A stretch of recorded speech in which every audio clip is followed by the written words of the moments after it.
At magandang gabi sa gandang Kara. Nangyari sa boses mo? Hindi ko alam. Bakit parang garalgal? Nag-mutate na ako. Masakit lalamunan mo? Oo. Naku, baka nahawa ka. Kaya nga eh. Pinasa ko sa'yo. Yung mga, sakit. Naku, di ka naman sinisipon. Papasama na rin ako. Sana ginalingan mo na yung pamaraan ng pasa. Bakit? Diba? Lakas ng virus ko. Hindi marami sa opisina natin ang may karamdaman. Parang usirat na ngayon eh. Diba? Oo. Yeah. So, sa mga nakaantabay po ngayon, pasensyahan ninyo kung medyo ang aming mga tunog ay para kaming drum set na wala sa tono. Drum set na wala sa tono.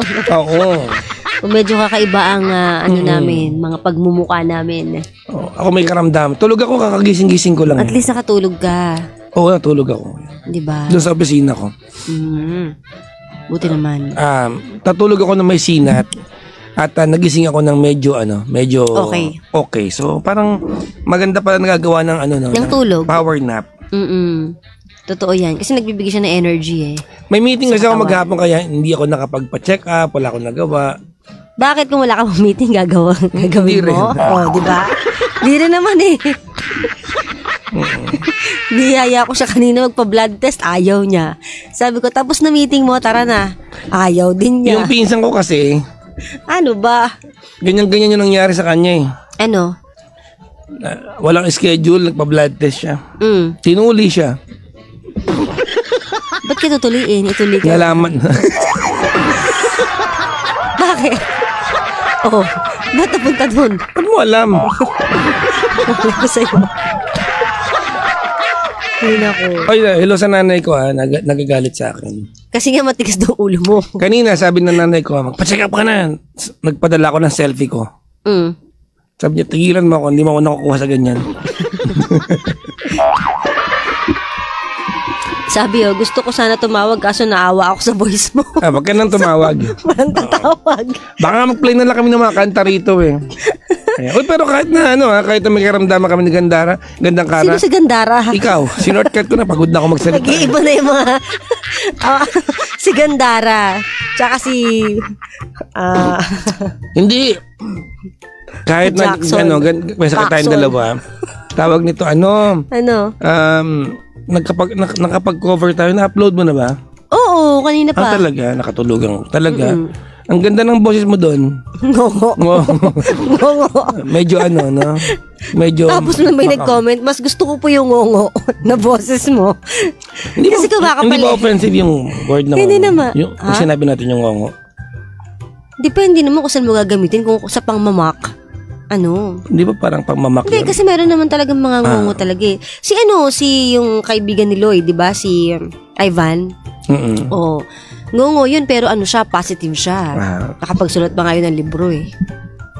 Oo naman, Diyos ko naman. Siyempre naman, kamay naman yung pagsulat ng libro eh. Hindi naman uso may talent siya. Okay. So, wag natin mamaliitin yung mga, kung may kakulangan or kapansanan, di ba? Kasi may mga strength din yan. Natanong ko. Ganon. But anyways, mga panggana, welcome to the show. Binabati ko po yung mga nasa booth namin kahit na feeling ko kalahati nito mga ito, mas mga din pakiramdam eh. Nakamask na sila kasi baka daw mahawa mo. Ang malupit na part, yung mga nasa booth ngayon, yung kalahati patulog na. Aga ha? Hello po sa inyo lahat. Kamusta ang traffic ngayon? Walang traffic kasi hindi ko naman na gabi na eh. Pero kanina, matraffic talaga kanina. Alam mo naman, Friday. Pero alam mo, may mga araw na ang Friday maluwag, no? Oo. Hindi ko alam. Weird nga eh.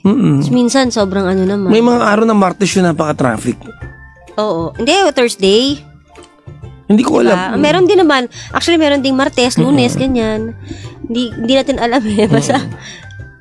Anyways. Alalagot ka. Bakit? Nag-comment, ay naku dyan, hindi ka talaga nagpa-blood test. Wala. I did my very best. After po ng meeting, chinat ko siya, sabi ko, tara na. Ang sagot sa akin, matutulog ako. Natulog talaga ako. Sabi ko, hay nako, sarado na yung blood test ayaw center. Talaga. Sarado na talaga sila. Hanggang 5, 4 kita piniem after ng meeting mo. Sarado. Palusot. Inaasikaso ko pa yung boss natin. Pauwing Pangasinan kanina. 4 tapos ka na, sabi ko, tara na. Inaasikaso ko yung boss natin. Sabi niya, next time na lang. Ipagluto kita may goring mamaya. Bakit ako? Para tumigil ka, ingay mo.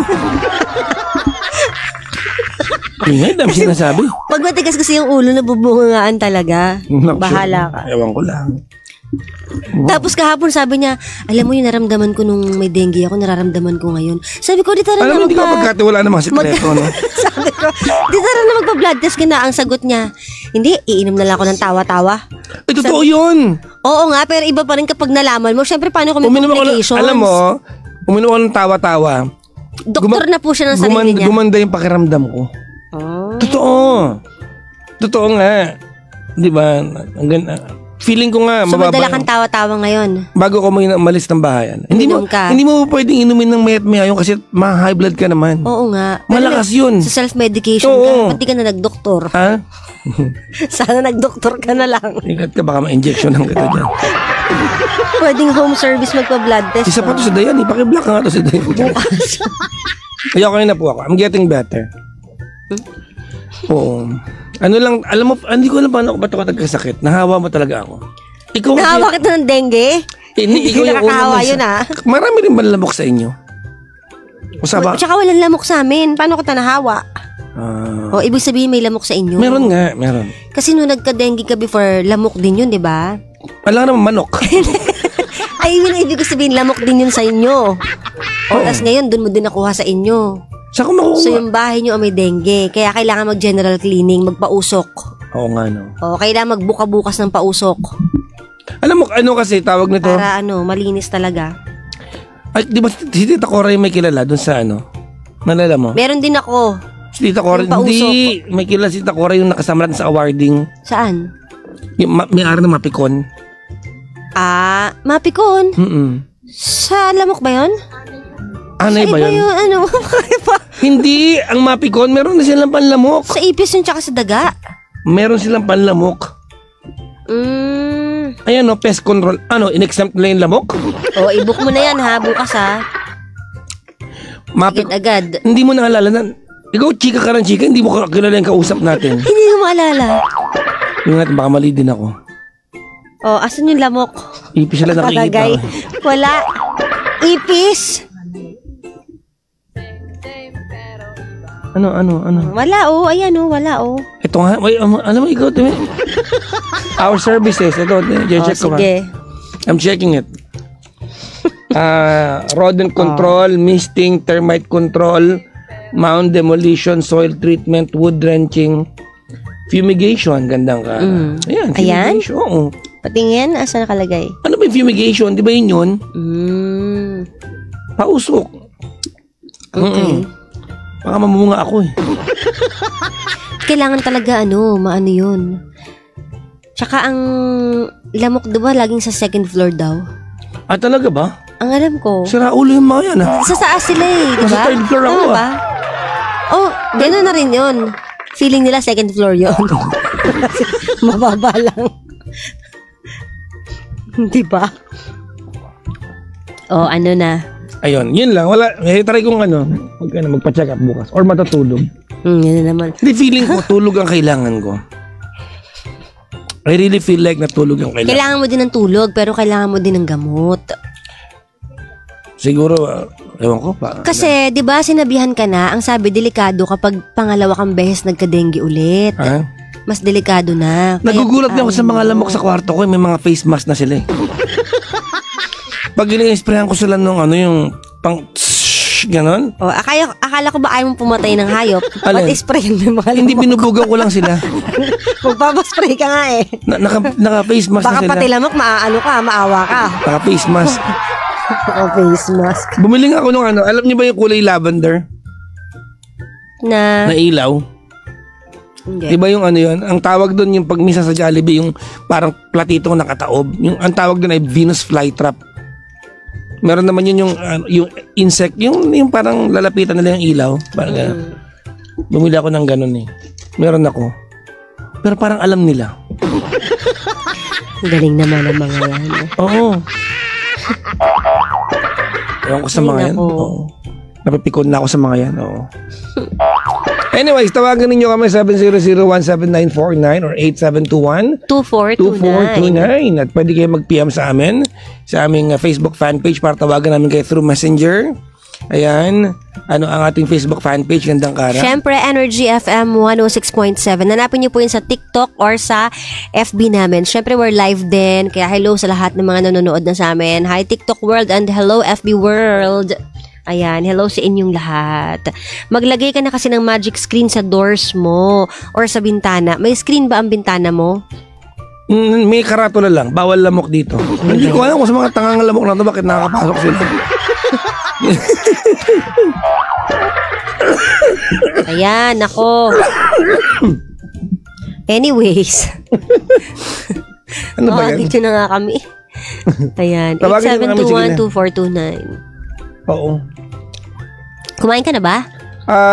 Kakain pa lang. Magluluto ako ng para may kasama. Kasi may salad ako dyan, bigay ng mga nanay galing Laguna. Feeling ko kakainin ko bago matulog sa bahay. Para magaan. Ba't mamaya pa? Ba't magaling ka pa sa tiyan ko? Kung pwede naman ngayon, bakit may schedule pa? May sakit ka? Pagluluto ko nga sila ng migote. Kapag may sakit ka, bawal kang nagpapagutom. Kasi syempre manghihina ka. Kakakain ko lang, nagpa-deliver ako. Kinain mo? Ng Greenery Kitchen, ng sabaw. Pinapaitan. Okay, sige. Bumili ako ng sahog sa Minggoring. Pagluluto ko si Mami ulit. Ay, nako. Karatula? Mabaw naman. Nakakatawa ba akong tao? Minsan nakakabusit na ako eh. Sabi ni Ate Ellen, maglasema kayo. Naisip ko yan. Akala ko ba ayaw mong maglasema? Hindi yung yung tawag na yung... Steam, no? Oo, para pagpawisan ka, gumaan yung Naisip ko lang, ayoko namang gawin. Okay. Hello po sa lahat po ng mga nasa sasakyan nila ngayon. Yes, mga nasa biyahe. Oo, mga pauwi, diba? Kung wala kayo sa biyahe, ba't ka nasasakyan? Pupuntahan lang. Makatambay. Di sa biyahe pa rin. Makatambay kayo dyan.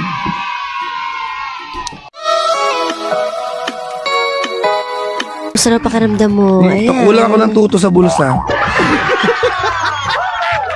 Parang ngongo yung mga DJs ngayon. Ngongo po talaga, may mga sakit kami. Pagpasensyahan nyo na po. Isang garal-galang boses, isang ngongo. Oo. Diba? Alam mo ba, feeling ko okay naman yung sa normal na araw pag wala akong pag hindi ako paus yung boses. No? Okay naman yung boses ko. Tapos nung nakaraang linggo, naglalaro kami sa Valorant. Bago matulog, naglalaro ako ng computer. May nakalaro kami na inaaway yung isang kasama ko, si Pao. Inaway ko din. Hindi mo niya ako kilala eh. Ba't mo inaway? Iba yung pangalan ko dun eh. Ba't mo nga inaway? Shut up lang ako. Shut up, sabi ko lang. Ingay kasi. Kasi marinig mo sila eh. Hindi mo na nagsalita dun eh. Sabi sa akin, fix your voice. Sabi ko, tawa ko ng tawa. Sabi ko, bakit sira ba yung boses ko? Yan. Sabi na back to you ka tuloy. Fix your voice. Anong i-fix ko sa voice ko? Fix your voice. Pagamot mo na daw.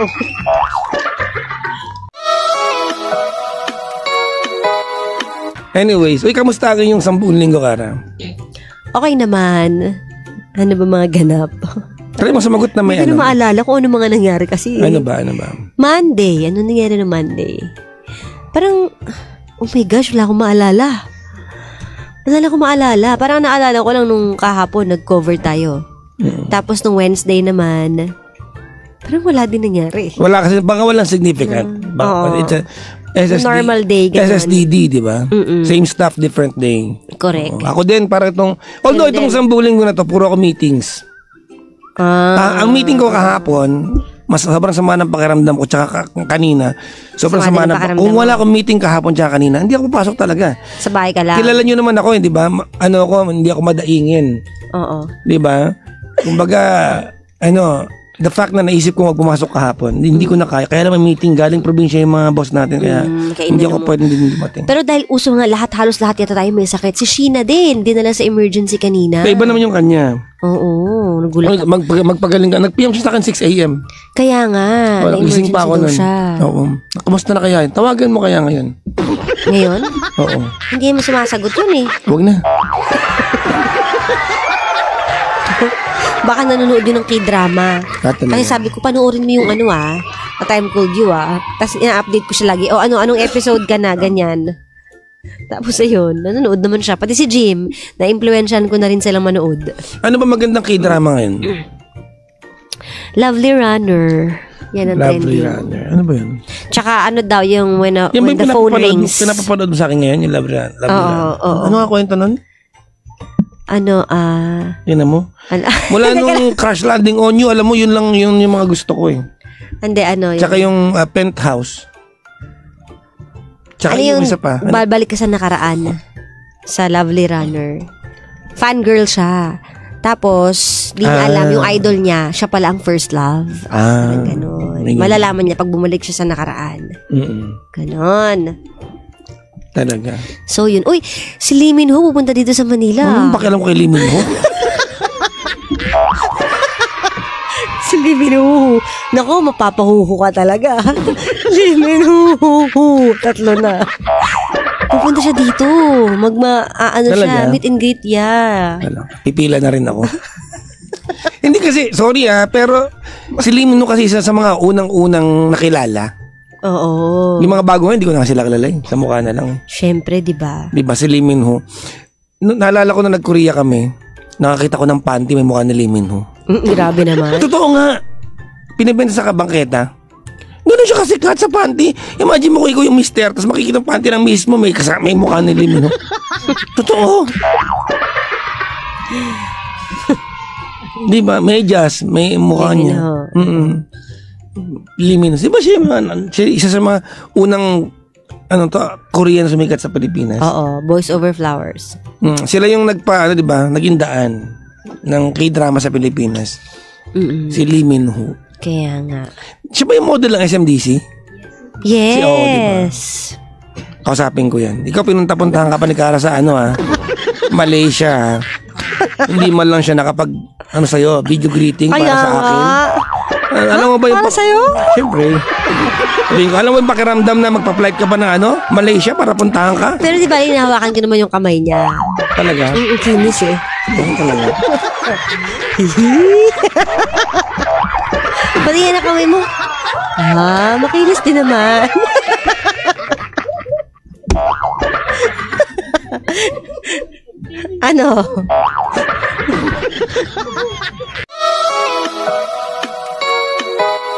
Start na sa kiss, o syempre habang lumalalim pa, di mo alam kung anong pwede mangyari. Ako, di ko talaga alam.